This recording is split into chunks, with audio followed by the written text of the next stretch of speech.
Our special guest today is Scott May. Scott May is a licensed marriage and family therapist. He's a certified postpartum support, or certified in postpartum support international perinatal mental health. He is a therapist at the Healing Group, Utah's leading specialty mental health clinic for maternal, sex, and couples health. Scott's presentation for us this evening is titled First or Fourth, How to Maintain a Healthy Sexual Relationship During Pregnancy and Postpartum. Scott will be sharing his expertise and tools to help you build and maintain a satisfying and passionate sexual relationship in the stage of life that you're in. There will be an anonymous Q&A session for the last 15 to 20 minutes of this webinar. Please feel free to ask. Scott wants you to, if you have a question come up, you're welcome to ask in the Q&A feature. And you also are welcome to use the chat throughout to ask questions about the content as he goes along. And he will be asking you to participate in the chat a few times as well throughout his presentation. So feel free to be more interactive for this webinar and engage with what's going on, and ask any questions you want in the Q&A. And you also have the option to make that anonymous if you want. This workshop is also approved for 1 continuing education credit, so you can email me if you want to request one at marriagecommission@usu.edu to just let me know you want one, and I can get that for you. All right, Scott, the time is yours. Thank you so much. Thanks, Camilla. Hopefully, you never know with webinar these days, hopefully the Wi-Fi goes the way we want it to, and let me move that around. So hopefully everything comes across clearly. Feel free to throw in the chat if, heaven forbid, the connection gets a little choppy, or if my Wi-Fi connection gets a little slower down, I can make sure things are going streamlined there, but hopefully we should be good there. I'm really excited to meet with all of you. This is a little weird that I generally don't even know who's there. So welcome everyone. Welcome those that are, like the title sort of says, if this is your first, if you're expecting, if you've just had a little one, if you've had a lot of kids or multiple kids already. And I'm hoping that you can take away some things tonight. Hopefully, I don't imagine I'm going to share anything too groundbreaking, but it might be a good refresher for some of you. And maybe there are some things that some of you have never heard. And so hopefully there are some good takeaways. Let's go ahead and get started. So here are some of my, building off what I just sort of mentioned, here are some of my hopes as far as some of the takeaways, potentially little takeaways from tonight's webinar.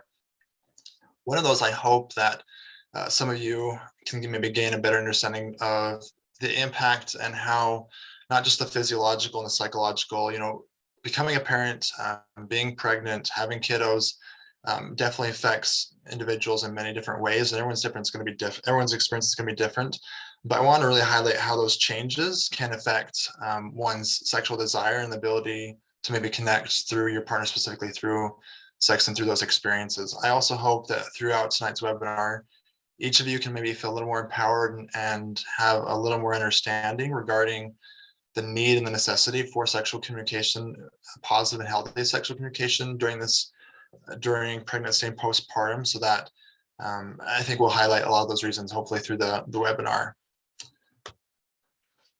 So to begin a little bit of my story and why this is something that interests me and why this is something I'm really passionate about, before I specifically get to this image and this graphic, I studied this pretty extensively while I was in graduate school. I had a couple of kids while going to grad school and becoming a marriage family therapist, and I felt pretty unprepared. I feel like initially I thought I knew a lot just because of my background. I studied psychology in my undergrad, and I studied, went to graduate school and took some classes. I thought hey, that I should know about some of this stuff. But I felt as me and my partner as she got pregnant, we were expecting our first, I felt a little unprepared as far as not really realizing all the changes that were going to happen to my partner and all the stressors and all the things that were going to change in our relationship. And so I did my thesis to better understand this topic. And so I think that whether they're my own lived experiences and the research that I've done, hopefully I can bring that to each and all of you. I also want to highlight something else real quick here in the beginning. A lot of the research that has been done on the transition of parenthood and on this topic, unfortunately, has mostly been done looking at couples who are cisgender, heterosexual couples. There's not still a lot of research out there looking at either same-sex couples um, or couples who are maybe going through different life lived experiences. Um, Couples that maybe have a partner that has some disabilities or some challenges in those ways. And so I think it's really important to acknowledge that a lot of the research is probably still lacking in a lot of people's lived experiences. And so if your experience doesn't feel like it fits some of the paradigm and some of the lens of what I'm talking about tonight, feel free to ask any questions either in the chat or during the Q&A section. And I'd love to maybe explore how could some of what I go over tonight maybe be more applicable and also create some nuance and some at least some application to maybe you and your experience as well. So going back to the graphic, in this bottom section, so this is, I took a picture of one of the hospital discharge papers me and my partner received this past August when we had one of our kiddos. And I'm a therapist that does a fair amount of sex therapy. And so I was a little curious of what is our OBGYN suggesting here? What do the discharge papers say about sexual activity? I always like to sort of gauge and maybe analyze and critique a little bit some of the feedback they give. And so I'm going to read the bottom section. I know the font might be a little bit small, sometimes that happens with pictures, but feel free, any of you in the chat, if you want to use the chat, as we go over this, these couple of sentences about some suggestions and recommendations from our provider around sexual activity, feel free to, in the chat, either acknowledge and talk about like what you think are some good things that are included, what are some things you think it mentions that are positive and probably helpful, and maybe what are some things you feel like maybe might be lacking, what are some things that maybe you think could have been included, or what are some things that maybe could have been more mentioned. So it suggests and says nothing should go into the vagina during the first 6 weeks after discharge, meaning after you leave the hospital. Sexual intercourse should be avoided until bleeding has stopped and the woman feels physically and emotionally ready.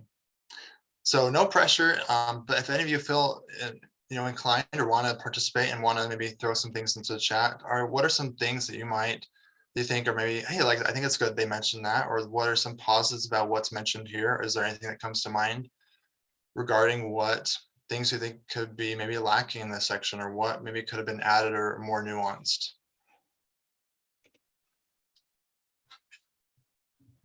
Yeah, love that, Carrie. Yeah, people don't talk about being emotionally ready. Love that you noticed that. Yeah, pelvic floor therapy. That could be definitely helpful if someone's experiencing pain or wanting to understand, like, hey, what's going on for me? Do I need to have some more therapy to heal if there's been some extensive trauma physically there? Great idea. Great noticing that.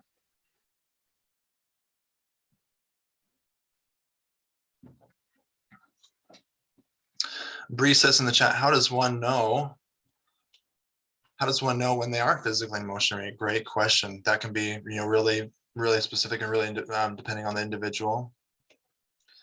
And Brenna, you said you really like that it says that to wait until the woman is ready. Wish they included more information about sexual activity besides intercourse. Yes, definitely. I wonder what they would recommend about the woman having an orgasm during the 6-week period. Love that. I've also had that question, but maybe didn't have the guts to ask my provider when we meet with them. You know how doctors are; they can be really busy, and sometimes you don't want to impede, even though they do want you to ask those kind of questions. So great question. Love all that feedback. Anything else any of you notice that you like or dislike? Yeah, Naomi, no advice for the men, just a hard no, and no help for men on where to go. Yeah, it sort of implies that it's only about when the female partner is ready, if it's a heterosexual couple, for sure.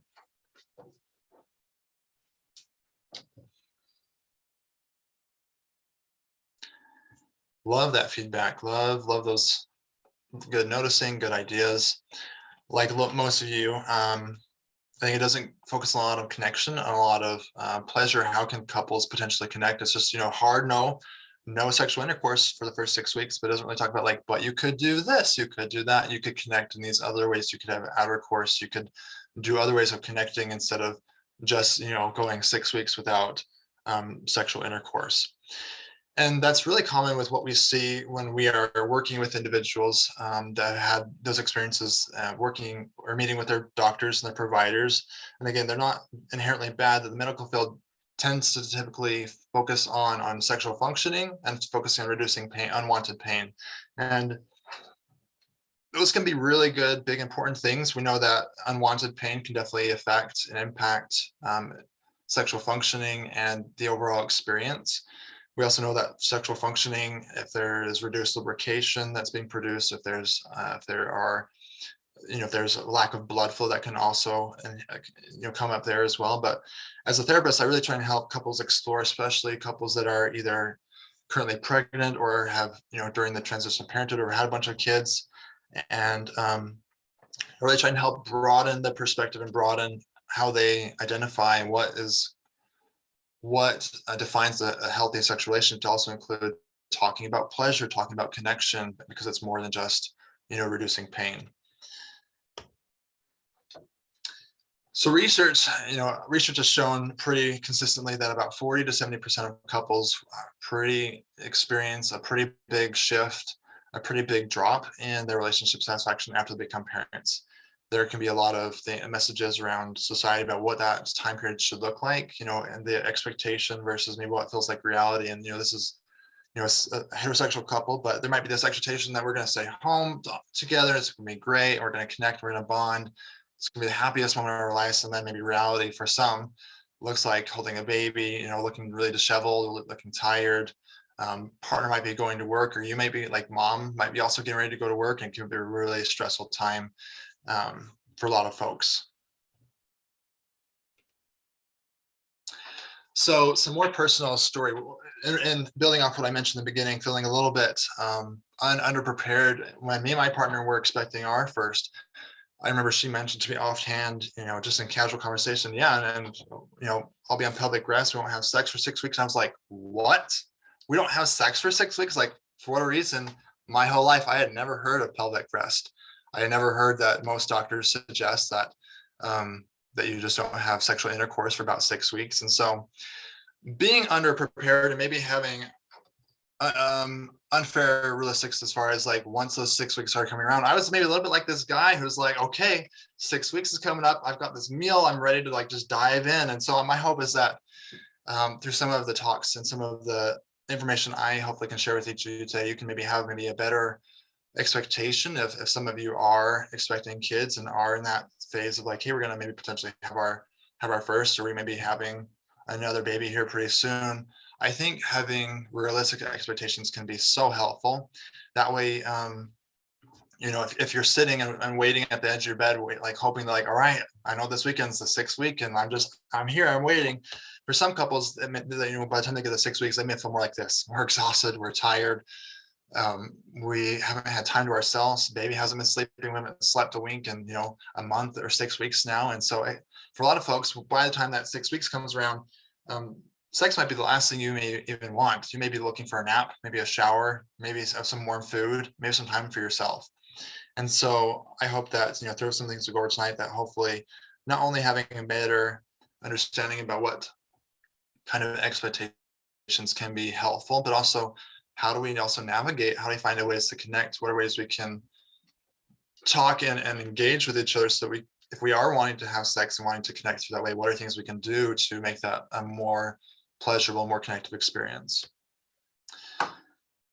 So I don't think we need research to show this, but it's good to have research to back it up. But I think a lot of us, if you are parents, can anecdotally speak that being in a relationship is hard, as well as being a parent can be really stressful.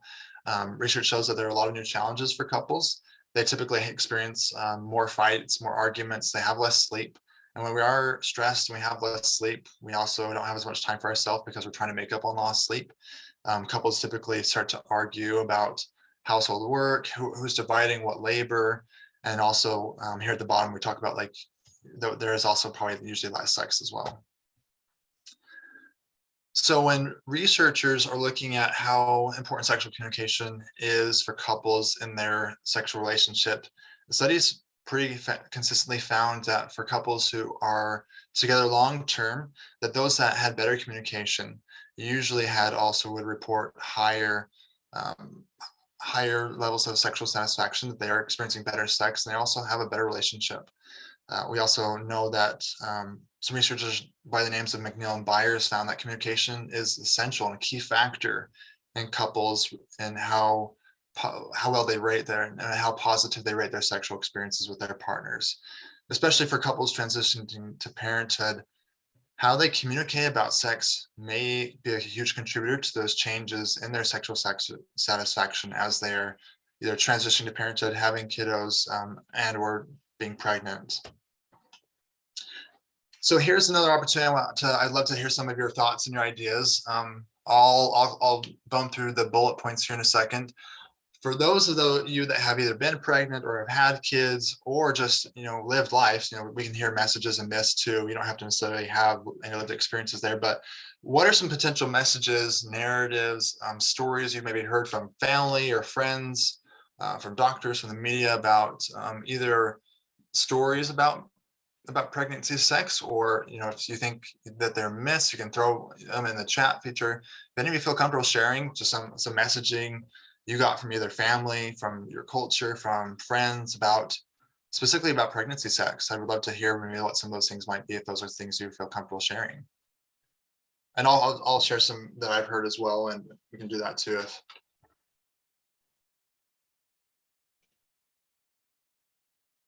Yes, pregnancy sex is not sexy. Yeah, why have it if it's not very sexy, if it's not very arousing, if it's not, quote unquote labeled by society, you just don't do it. It's not cute or it's not arousing.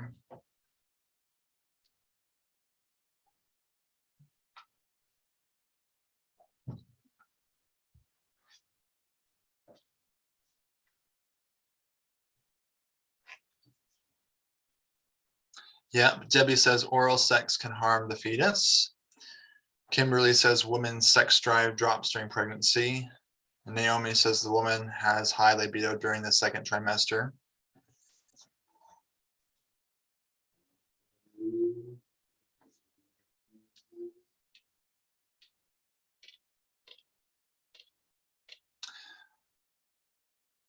Tiffany says pregnancy sex is dangerous to baby. Carrie says sex during pregnancy is uncomfortable. Or Tiffany mentions that she feels like hers is a myth. Okay, thanks for clarifying, Tiffany.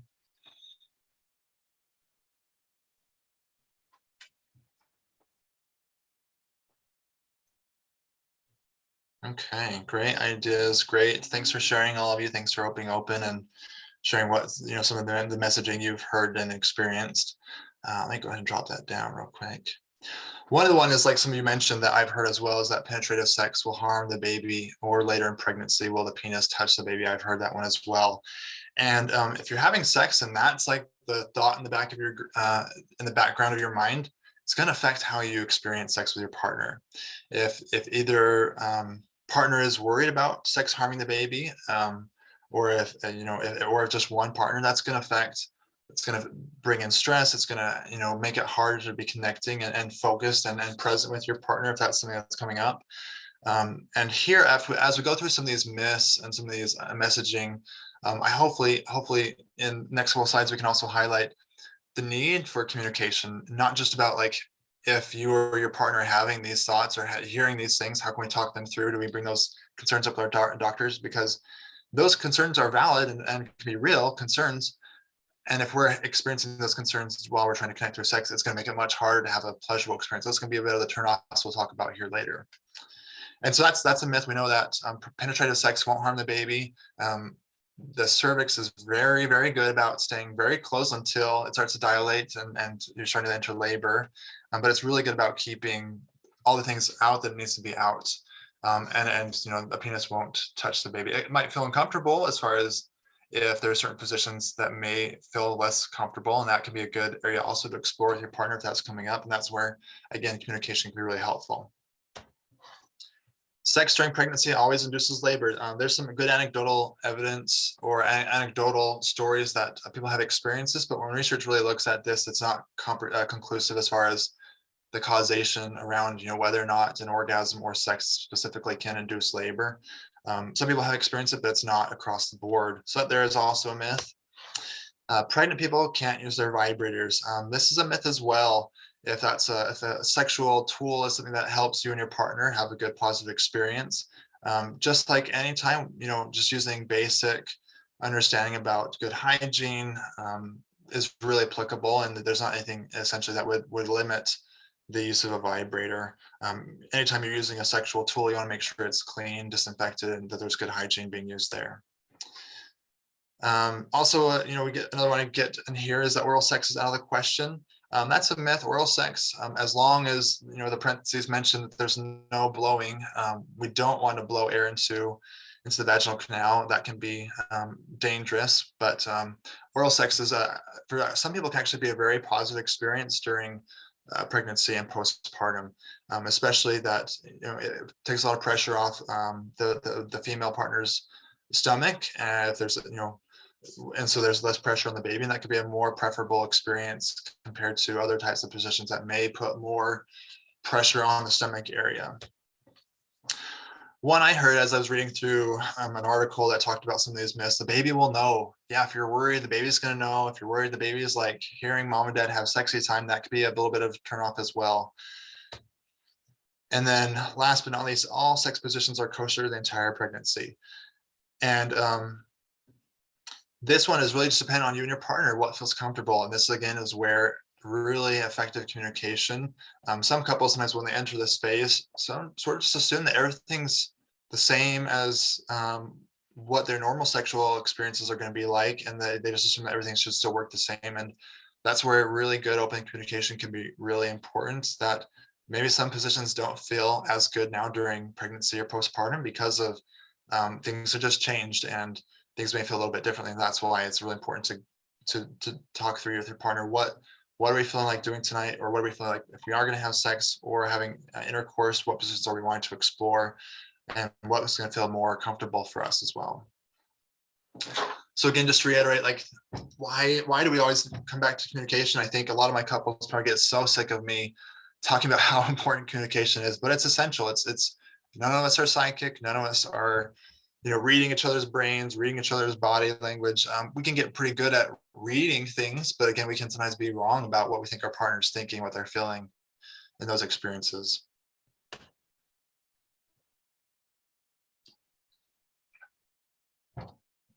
So here real quick, just to briefly define how the term around sexual functioning is being used.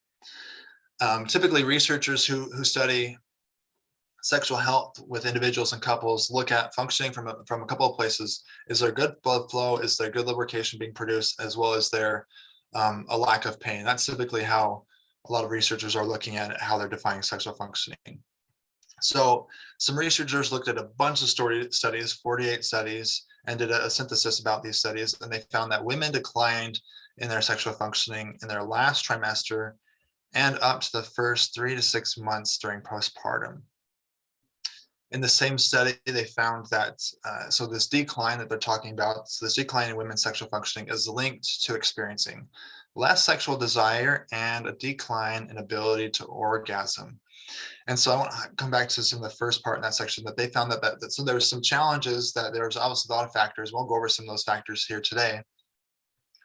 But that for some people, it took up to 3 to 6 months before they, quote unquote, got to a place where they were maybe moving upward or inclining their sexual functioning, starting to improve their sexual functioning. And so that's quite a bit longer in those first 6 weeks. And so again, that's where we'll talk about some of the things that are affecting these experiences, as well as some maybe ways to mitigate and potentially improve some of those connective experiences with couples. So here again, we got some more stats about timeline. In a study of 327 women, they found that here by week 6, only 57% of those women had sex. And usually, again, when they're referring to sex, they're usually referring to intercourse. Research is still trying to get a little bit better about broadening how we're defining sex, but usually, so that's what they're meaning by sex. 83% had sex by 12 weeks, and only 90% by 24 weeks postpartum. That's about 6 months. So there's still about 10%, still about 30-ish women and their partners that still haven't had sex yet. And again, we're not here to bang the drum that like everyone needs to be having sex, but if couples are wanting to be having sex, these are experiences that are not having, they're wanting to have, that can maybe put a bit of a pressure and a bit of a challenge on their relationship. And in another study, they found that 30% of women, in the same study, 30% of the women still had pain, still experienced pain during sex at 12 weeks postpartum. Again, a lot of these numbers are showing that there's still gonna be a lot going on for either partner just at the basic 6-week area. You know, you might have the go ahead, but that doesn't mean you should go ahead. You know, a lot can be very dependent on a lot of factors. Here in this next slide, we talk about, actually the slide after that, we're going to talk about pain. Breastfeeding and chest feeding can have a huge role in affecting sexual desire and sexual functioning. Research shows that breastfeeding will inherently and naturally just suppress, basically shut down, close for business, will shut down the ovaries, and the ovaries is what produce a lot of the hormones your body needs, for the female body needs. And when that hormones are shut down and not being produced, what we typically see is that there can lead to vaginal dryness due to less lubrication being produced. And when we have less lubrication being produced, that will not only lead to vaginal dryness, that can lead to some pain and discomfort if there's potentially friction, if there's irritation, if there's vaginal dryness. Those walls of the vagina can be a little more sensitive and a little more thin, and potentially experience some, you know, sometimes some tearing and things like that.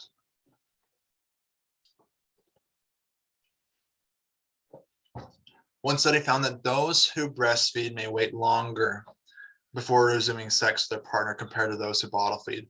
And one of the big things I'm hoping all you can take away from this, at least specifically this slide, is that this is not Scott saying that you got to stop breastfeeding. This is not Scott saying you got to go and switch to a bottle right now. This is just hopefully helping to highlight some of the ways that breastfeeding can affect couples as they're having kids and transitioning to parenthood, and that this hopefully can just help you all understand some of how it can affect those things. Women can also let down during sex and may leak breast milk, which is very normal. I worked with couples where they can feel concerned about this. It may feel, again, unsexy, and may feel really uncomfortable, and may feel gross, and that can be a big deterrent if there's a piece about sex that feels unsexy, that feels gross for either partner, whether it's the, you know, if it's the male or the female partner, a heterosexual couple. Maybe it might be a turn on, maybe not, but again, that's something that I've seen show up in some of the couples I've worked with. Fatigue and exhaustion, being tired. Yeah, most people don't want to have sex when they're super tired. Again, like I mentioned earlier, they might just want to go and take a nap. One study found that, and we don't really need a lot of research to back this up, but I think it was always helpful to have that women who are exhausted in the postpartum period were less likely to have sex. And I think this probably can be true for some guys as well, but especially for a lot of female partners in those couples and those relationships. I mentioned a couple slides ago that we were talking a little bit more about pain, and this can really help highlight some of the experiences that people have had, especially during the labor and delivery, and how that can affect sexual health and sexual functioning. Researchers found that unwanted pain is one of the main deterrents, the main detractor from sexual desire and frequency. When we look at all the things that affect whether or not couples have sex, pain is the top one. Unwanted pain specifically is the number one reason why couples reduce how often they're having sex, and it really kills that desire. It's a really big turnoff for most folks. Researchers also found that women who had a vaginally assisted delivery or an episiotomy tended to delay sexual intercourse longer than the typical 6 weeks. Again, I think many of us can imagine why. If there's extended trauma that happens to the vulva and the vagina area, and that can really affect how much longer the healing process needs to take. Especially in this last bullet point, women who had tears in the vaginal, perineum, anal, or rectum area also delayed sexual intercourse on average almost about 3 months. And so again, this is where communication can be really important, not just between partners, but between you and your providers. If any of you out there are pregnant or expecting, hey, like what would we be seeing here as the recovery time when, you know, depending on what type of, if there was some tearing, what is the healing, what's the expected timeline for healing. And we also know that this isn't just specific for women who have vaginal births. Women who also have C-sections can also need some extensive healing. There might be this misconception or this idea and belief that, oh, hey, nothing came out of your vagina, you should be good to go faster. That's not necessarily true. A C-section can still be a very invasive surgery. It is still a surgery, and that can take time to recover. And there's also the uterus still has to move over and return back sort of to home base and get back to where it needs to be before all that stuff happens. And so even if a person didn't have a vaginal birth, it can still take time, potentially more than the 6 weeks before either partner may be ready. Hormones plays a big one. This sort of builds off a lot of what we talked about in the breastfeeding slide. But we also see that there is a huge drop in hormones after having the baby. And that typically leads to the vaginal walls becoming thinner. And again, more decreasing in vaginal lubrication, which then can lead to tenderness and soreness after intercourse. And again, when we're talking about pain and unwanted pain, that can be a big detractor. And so wanting to have that heads up, it can be really helpful. Researchers have also found that there can be a big drop in estrogen after the delivery of the placenta. And some people believe that that potentially can contribute to the development of postpartum depression. I work a lot in this area, and we know that 1 in 7 moms can experience postpartum depression. That's a lot. And 1 in 10 dads can experience postpartum depression. So that, we know that depression and hormones can work in tandem and sometimes intersect and definitely affect sexual desire. And definitely, when some people are depressed, most of us aren't thinking about wanting to have sex. And so that can be a challenge that can come up as well. We also know that men can also experience a drop in testosterone after becoming fathers. Researchers have found that when they were looking at comparing a group of men who are fathers as well as a group of men who weren't, that they saw that those fathers had that lower reported testosterone levels. And that could be due to potential external factors or environmental factors. Maybe there's less time working out, less time for self, but regardless of what's causing it, if there's a drop in there, that can also potentially affect male-bodied individuals and their desire to connect through sex as well. So it's really important to go over lubrication, especially, I think, hopefully you got a clear idea on, there's a lot of stuff, especially for the female body individuals, that how hormones, breastfeeding, pregnancy, the birthing process, how a lot of that can all affect one's ability to produce lubrication. So about a couple of years ago, I attended a summit here in Utah, and we had one whole class all about lubrication. And so I've pulled some of this information from a slide by a company out in Minnesota called the Smitten Kitten. And historically, KY jelly has been a really, really popular lubrication, especially their water-based lubrication.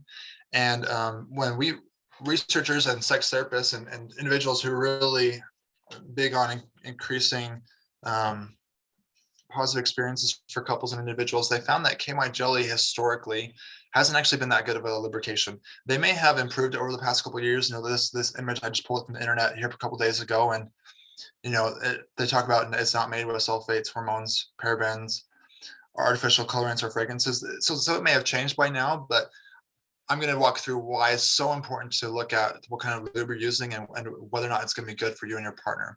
So one of the reasons why we want to look at lube is the osmolality. This is a big word. I didn't know about this word and this concept before this presentation I went to a couple of years ago. And we're going to talk more about what this means. So basically, the osmolality is how one measures the dissolved particles per unit of water. So more simply put, osmolality is the concentration of a water-based lubricant. The osmolality of a lubricant is important because the epithelial layer and the body's natural mucus are constantly trying to maintain an equilibrium of water pressure. I've got some graphics here to highlight what we're talking about. So the white little tear cloud is, a potential lubricant, a water-based lubricant. And this pink little box is a cell, your little cell, maybe down in your vagina or in other parts of your bodies. So when a lubricant has an osmolality similar to that of the mucus and the mucous membranes of the genitals, the osmotic pressure is equalized and the cell's integrity is not compromised. Here's what that looks like. So you've got the lube, you've got the body cell, and they are exchanging and maintaining this equilibrium, and they're happy, basically. This is what you want. You want that equilibrium to be there. What we see, though, is that if there is lubricant that has an osmolality that is far lower than the mucous membrane of the genitals, the imbalance in the water pressure can flood the cell and cause it to rupture. And when that happens, we get irritation, we get chafing, we get thinning of the walls, we get some tearing, and that can be very, very uncomfortable. One of the things they'd share with us is that some of these lubrications, historically like KY jelly, essentially when the water is rupturing that membrane, it's essentially dehydrating those vaginal walls or where it's being used. And again, we don't want to dehydrate those parts of the body. It's not meant to be dehydrated, and we want to make sure. So again, KY Jelly may have changed their water-based formula, made it a little bit better, but I would really encourage you, if you and your partner are using water-based lubes, I would really encourage you to find ones that have a very few ingredients, a list of ingredients. Especially, why this typically happens with the water-based lubes is water actually doesn't last very long on a shelf life, and so they've added preservatives, they've added additives to make it last longer and have a longer shelf life. But those things will also increase or actually decrease the osmolality, which can then lead to some of these complications. So here are some of the recommended lubricants that I encourage my couples to look into, especially when I think during this phase of the pregnancy and the postpartum phase. Looking at lubricants that last a little bit longer is one of my recommendations. Again, I'm not a medical doctor, I'm not telling you medical advice, but if these are questions you want to take to your provider and follow up on them, you'd be more than happy to, or hopefully they're more than happy to. But well, I think it's really important to maybe explore looking at some of these other based, besides just water-based lubricants. Silicone-based and oil-based will typically last a little bit longer. And so why I think that's helpful, there's a couple reasons for that.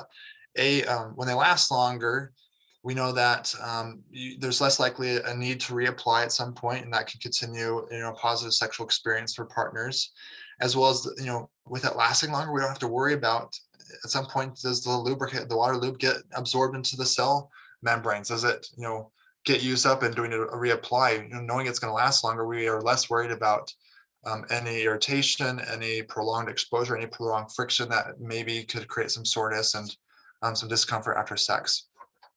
Some good brands I like to recommend is Coconut. They've got a line that is oil-based. It's made out of coconut oil, so it's super kosher as far as organic and really natural. If that's something that's really important to you. Uberlube is a good one that has some different lines. That's one of their. They've got a good silicone-based line that we really like at the Healing Group, and there's a lot of other kinds of lubes, and so you can look into things online. There's a lot of good stores like Smitten Kitten or a lot of other online-based stores that usually do a lot of vetting, so that when you're buying one of the lubrications on their website, or if there's a local boutique store that you like and trust, those can be really good places. Walmart's just going to buy what's potentially cheapest and try and create, potentially what is heavily available to the public at wide, but they may not have done a ton of research as far as like what's actually going to be best for the human body.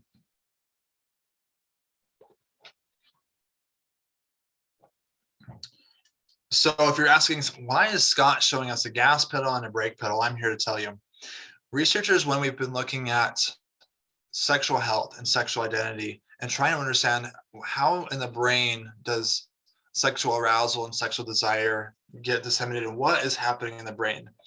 So researchers have found a couple of areas that are, one is a proverbial gas pedal. When we hear about the gas pedal, we think of turn-ons, things that are turning us on mentally, emotionally, and physiologically.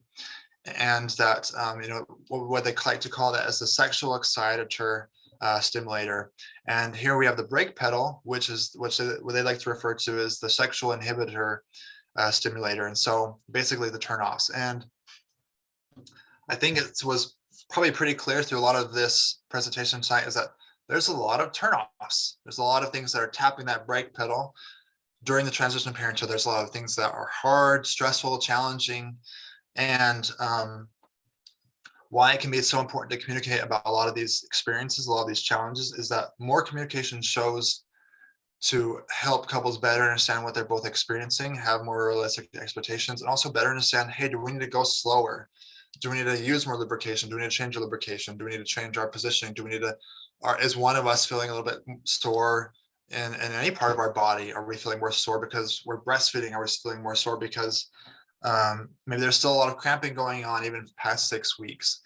And so a lot of really good open communication about a lot of these things that are hitting that brake pedal can be really helpful in taking that pressure off the brake pedal, because the brake pedal, again, are those turnoffs. What are the things that are turning me off from wanting to have sex with my partner?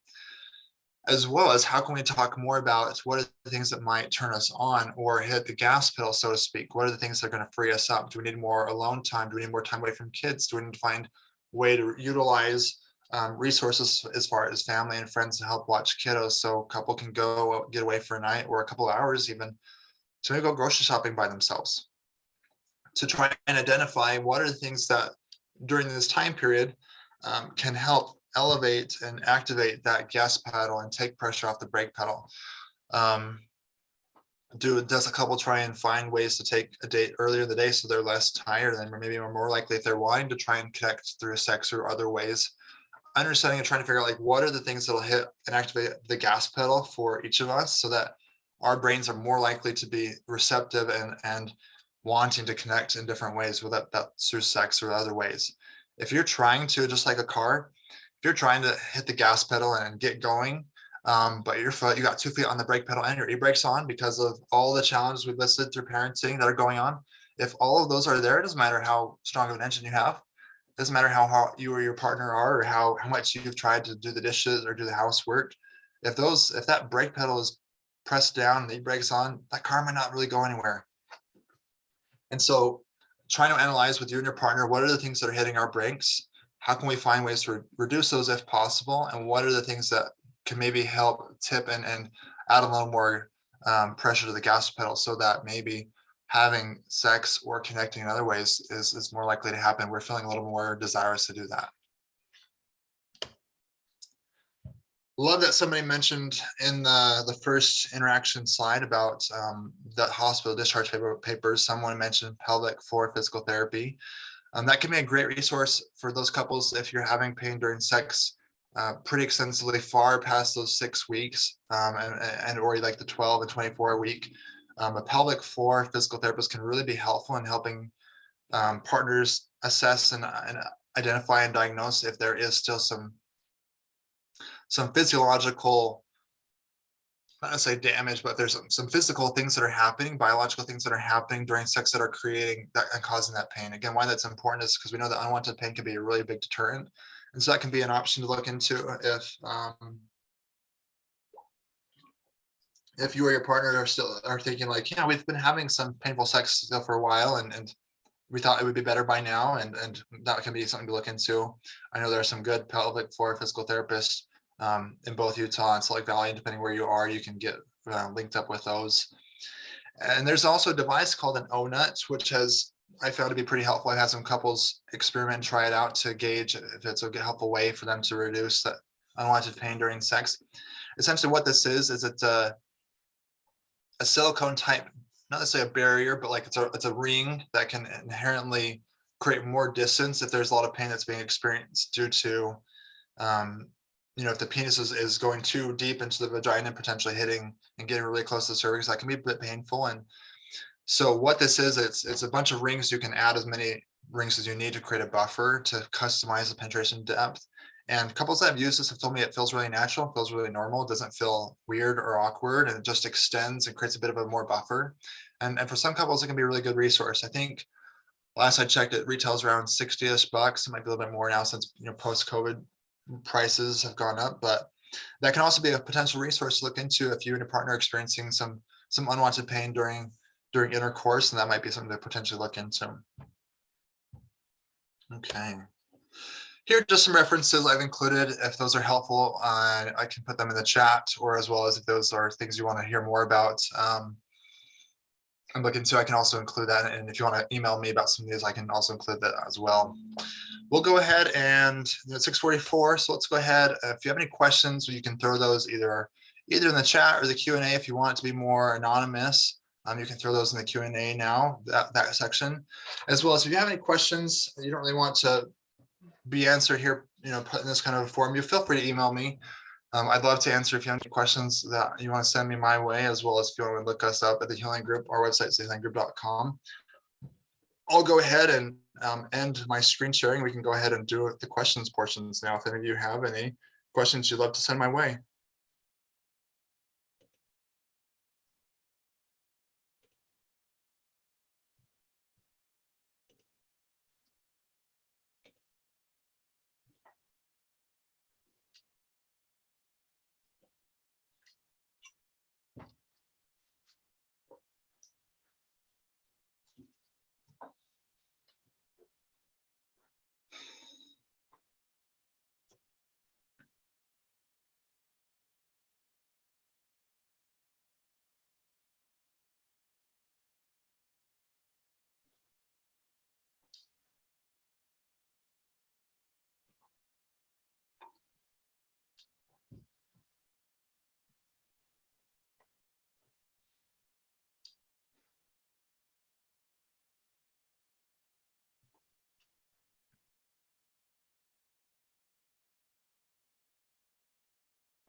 Okay, Camilla in the live chat, the group chat, asked, oh, sorry, Camilla, I don't know if you meant it to be anonymous.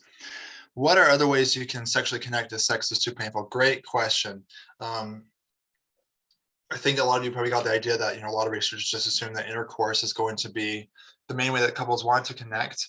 Couples can be really creative here. I think a lot of people really think that like intercourse is the creme de la creme, like the best thing ever. And there can be a lot of ways to connect. And I think a couple can be limited by their imagination. Does this mean do we try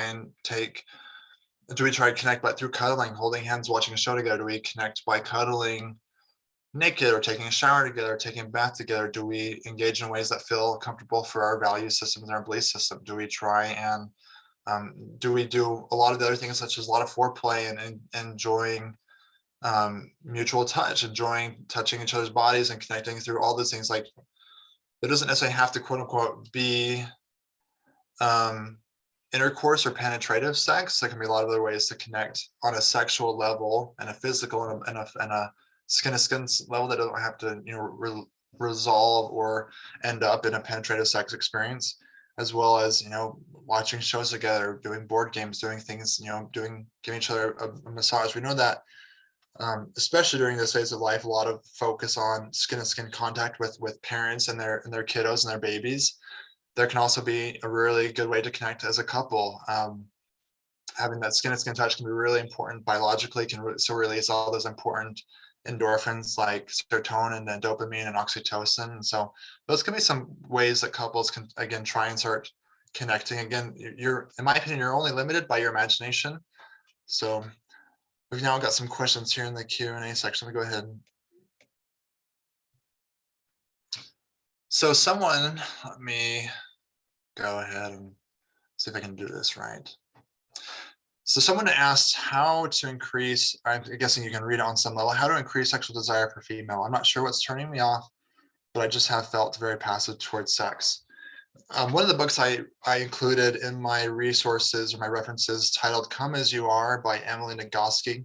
This can be a great resource, as well as she has a website where you can find some of her worksheets where she helps couples and individuals walk through and try to identify like what are those brake pedals, what are the stressors I'm experiencing, what are things that are quote unquote like turning me off, and potentially what might turn me a little bit more on. She has a worksheet that helps people understand how sensitive their gas pedal is and how sensitive their brake pedal is. There's a lot of cars out there, using that metaphor. Some cars have a really, older cars have maybe a less sensitive gas pedal, and some may have a not very sensitive brake pedal. Some newer cars, a nicer sports car is going to have a super sensitive gas pedal, but also a really sensitive brake pedal. Maybe some are in a mixture of two. And so she has a really great questionnaire that helps people understand where they fall, what percentage of them is, how much of them are like a sexual excitator person, and how easy is it for them to get turned on, as well as how easy is it for them to get turned off. Let me put here in the chat real quick. It's titled Come As You Are by Emily Nagoski. And this is probably one of my, sorry, I'm talking to just the host and panelists. Let me tell everyone, not just. This is probably one of my most recommended books that I recommend to my couples, my individuals, because it can really help a lot of women better understand the mental side of sexuality and what may or may not be turning them on or turning them off. And so hopefully that gives you maybe some ideas on, if you feel like you're a female partner who wants to have a little bit more desire. One pelvic floor physical therapist I worked with in conjunction or coordinated treatment with one of my clients really suggested as a suggestion to someone I was working with, gave the idea of, what are some things you enjoy about sex, and then try and write those things down and maybe like repeat, doing some kind of like affirmation or self-talk, like, what are things you like about sex? I like connecting with my partner. I like, if you can, to write them down, identify what are the things I enjoy about sex. If there's only a couple, that's okay, but trying to remind yourself like 3 or 4 times throughout the day. If you want to set a timer or alarm on your phone, it's lunchtime. Okay, I'm going to think about intentionally what are things I like about sex. That can be another way of like trying to increase and create a little more movement as far as like, what are the things I like about sex? And that can sometimes help increase a little bit of that desire, because then you're focusing on the things you may potentially enjoy. And that might help take some pressure off the things maybe you don't enjoy, or what are the things that are potentially turning me off? Because there's a lot of things that, like I mentioned throughout this webinar, that are turnoffs that don't even relate to sex. House being dirty, if there's a bunch of laundry on your floor, like if there's things in your room that are feeling chaotic and stress, that are inducing stress, that can be a pretty big turnoff as well.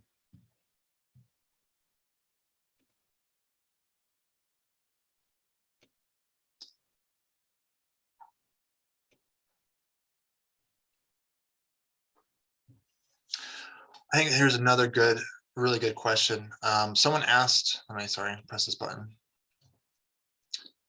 Someone asked and said, I am so tired all the time and I know I would like more sex. My husband would too, but I need help to maybe get less tired. I don't know how to go about that. That's a super great question. I see that a lot with a lot of couples I work with.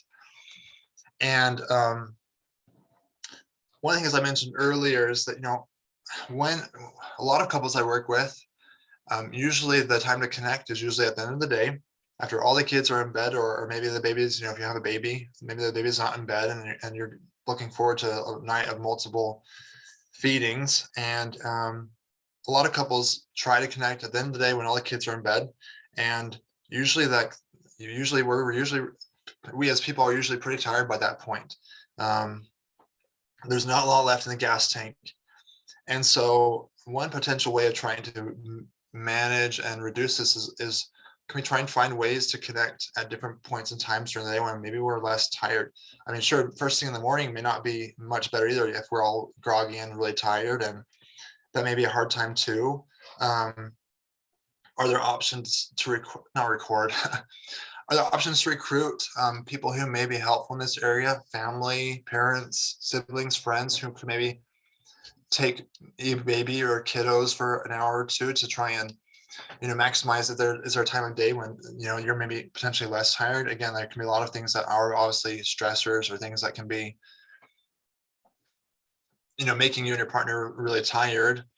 That might be one thing to be looking at. Are there ways to supplement how much you and your partner are both doing? Does partner need to help out more with chores potentially? Do we look at assessing and analyzing how often are we cleaning? Are there things we can maybe put on the back burner? Are there things we can do a little bit less for this time period, so we can find some ways to connect? I think a lot of couples can make a lot of progress in trying to figure out what are our priorities, and can we reassess and reanalyze what kind of things are we prioritizing right now? Can some of those things be cleaned maybe less frequently? Again, like I mentioned earlier, if you've got a really dirty room, that would be a big turnoff if like you can't connect through sex because there's too much clutter, there's too much laundry, there's too much trash, or things in the room that are making that stressful. And so trying to identify like what are some things that are affecting that stress levels, and how can I reduce some of that, can be really helpful.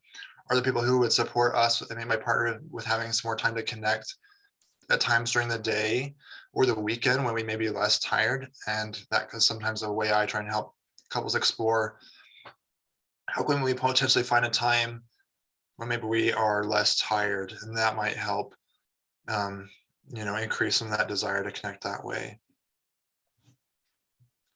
Hopefully maybe that gave you some ideas on potential ways to explore that.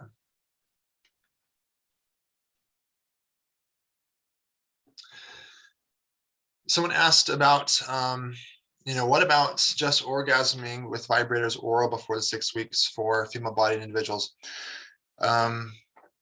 That's a really great question. I imagine, I think you should probably ask your provider. We could do a quick check on the good Google, but I'm not really aware, as far as like no one's asked me that personally. And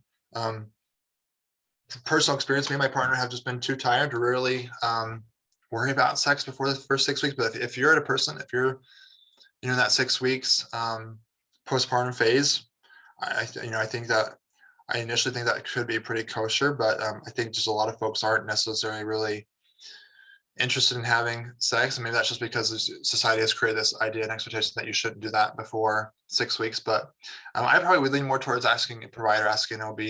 I haven't, like I said, in the webinar, I haven't personally asked, and I haven't really done much research on that level for myself, but I think what you have to look into is making sure that if a person is wanting to have an orgasm, either through a vibrator or manual stimulation or stimulation, looking at making sure, just asking your doctor, because I imagine they want to make sure the cervix is in a proper place. Is an orgasm potentially like, are those muscles contracting and affecting the cervix? Possibly, I'm not 100% sure. So that would be where I would potentially push you in that direction as far as asking, an OBGYN about that one.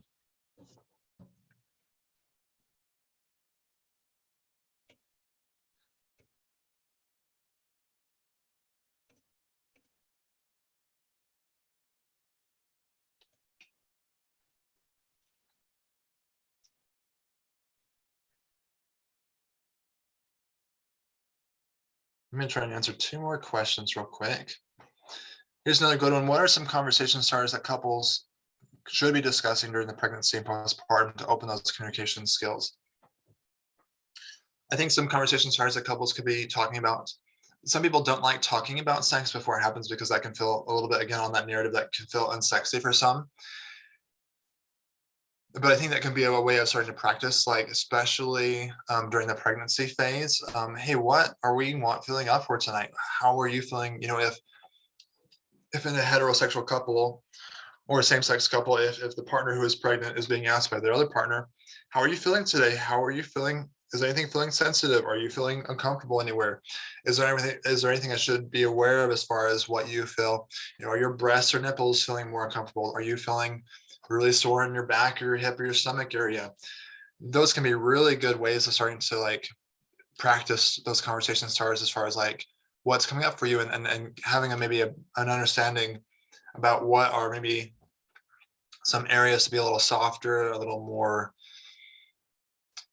kinder and gentler during sex or during foreplay. And that can be really good feedback and information to have before that, when you get going and before you start having foreplay. It can be a little bit of a turnoff if like, during sex. And again, it is still important to have that kind of communication during foreplay and during sex, but it might be a little bit easier to take if one or both partners understands where they are, or what kind of maybe sex are they going to be. Is this a night we need to have soft, loving, tender sex, or is this a night we can have hot, passionate sex? And so that can be a place I think that can you start some of those conversation starters that couples can start talking about, as well as like someone asked earlier, how do you find other ways to connect if sex is painful? What are things we're going to do? What do we feel comfortable with? Do we feel comfortable using manual stimulation or cuddling or vibrators or things to help in that arena, if that is something that's important to both partners? So starting to talk about like, what if we can't have sex, or what if there's excessive tearing and we need to wait longer than 6 weeks? What if we need to wait a couple of months? How are we going to find ways to connect? So preemptively having the conversation started about what are ways we can connect can be really helpful. Let me see if I can hit one more quick question with 1 more minute left.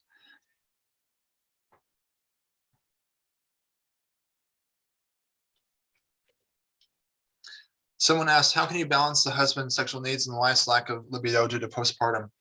I feel my husband has always struggled with pornography, and therefore it has been really hard on him the last 5 weeks. I know it's a hard question, but I feel no one talks about that. It is okay to be hard on the man, or the woman can do to make him feel like everything has been ruined when it comes to their sex life. That's a great question. Part of me might lean towards maybe if that feels like a pretty extensive challenge that you and a partner are going through, maybe exploring some potential couples therapy might be really helpful. As well as, like you mentioned, like, yeah, a lot of times people focus a lot on the female partner and don't recognize their male partner in the heterosexual relationship, their partner's needs. So I think sort of what I talked about on this last question, how do we talk about both partners' needs? How can we connect in ways that either does involve sex and also doesn't involve sex? I think a lot of couples sometimes feel a lot of pressure that sex is one of the main ways we connect, and it can be a way. It doesn't have to be the main way.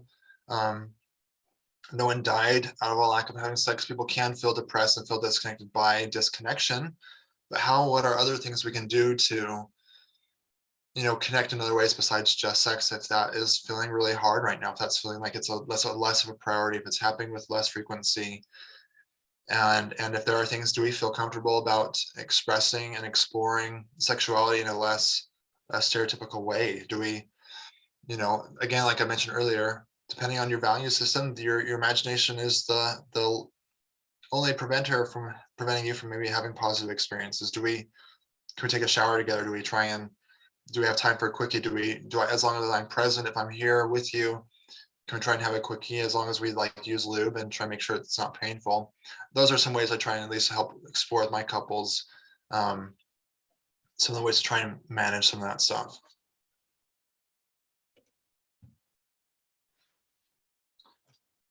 Thank you all for your questions. Those were great and awesome questions. Like I said, if you have any other questions or want to shoot me an email, feel free, scott@thehealinggroup.com. Awesome. Thank you so much, Scott. That was absolutely fantastic. And I love the questions that were asked. Thank you everyone for your participation in this and your awesome questions.